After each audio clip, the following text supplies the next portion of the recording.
came up with the me-bounce thing, y'all ate that up. Because rebounds, me-bounce, rebounds, key-bounce, T-bounce, T-bounce, anything that comes off that board, it's mine. It's mine. The phrase "my bounce" became a running joke, but there was also truth behind it. The idea was simple.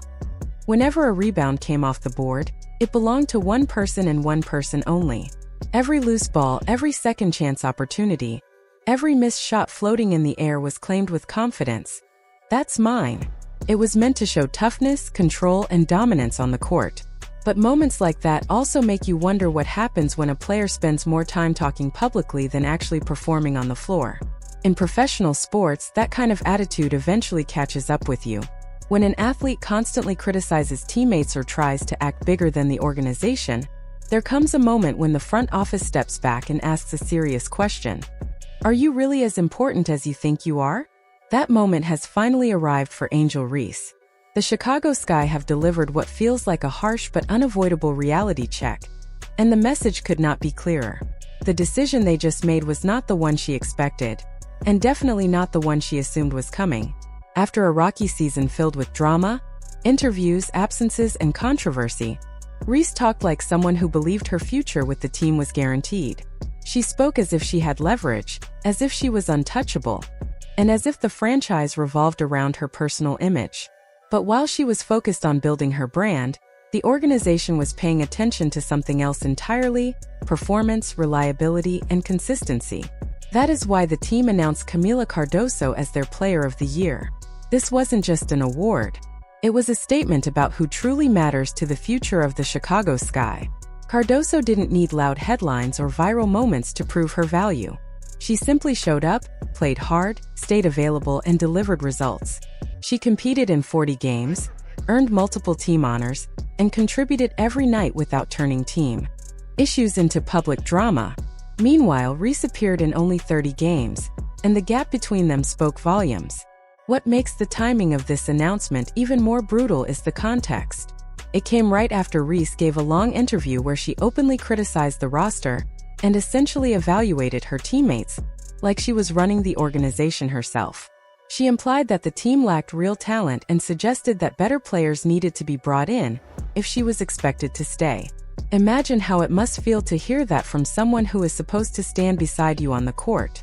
You work hard all season, you sacrifice, you fight through losses, and then a teammate goes to the media and tells the world that you simply aren't good enough. That kind of statement doesn't just hurt feelings.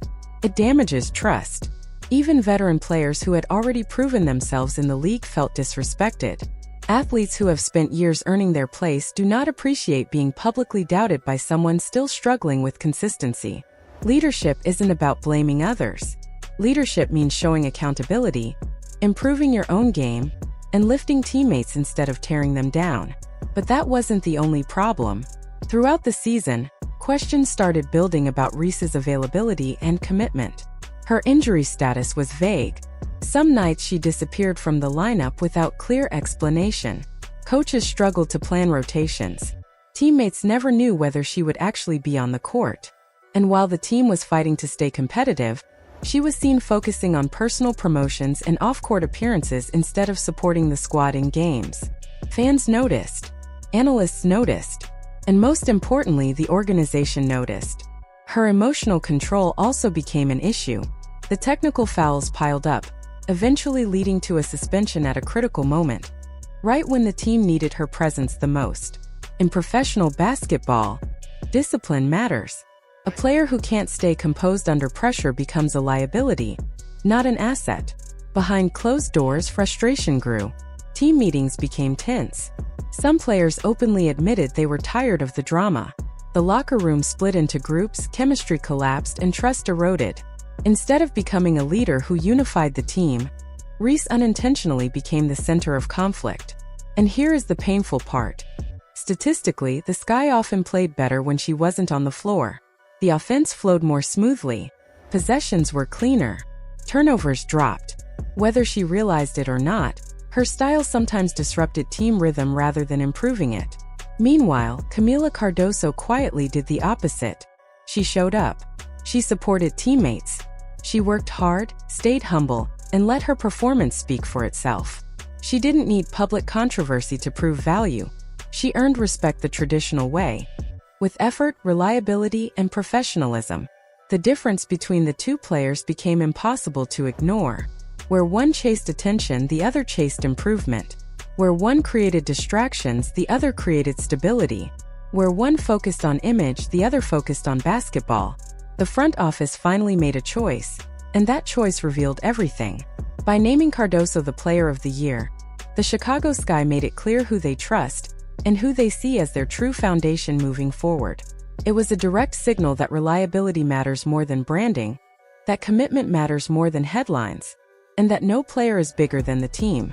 For Reese, this realization may feel devastating. She believed she was irreplaceable. She believed the franchise needed her more than she needed them. But professional sports have a way of cutting through ego and exposing reality. Talent alone is never enough. Leadership, attitude, accountability, and consistency matter just as much, sometimes more. Now the question becomes, what happens next? Does she still want to return after everything that has unfolded? And even if she does the organization still want her back? That answer no longer feels guaranteed. Her comments have already made teammates skeptical. Other players across the league may hesitate to join a roster where a star publicly criticizes those around her. No franchise wants chaos. No coach wants to constantly manage distractions. Teams invest in players they can trust, not just those who can score points. Meanwhile, Cardoso has emerged as the example of what the Sky want their culture to look like. Steady, hardworking, team-centered, and dependable. Her recognition is not just about statistics, it represents a larger shift in direction. The organization is choosing discipline over drama, unity over ego, and long-term success over short-term headlines. In the end, this situation serves as a reminder about what truly matters in sports. Being a star isn't about acting like the team revolves around you. Real value comes from showing up, staying humble, respecting teammates, and proving leadership through actions, not interviews. And now, with tensions rising and uncertainty hanging over the franchise, one thing feels certain. This story is far from finished.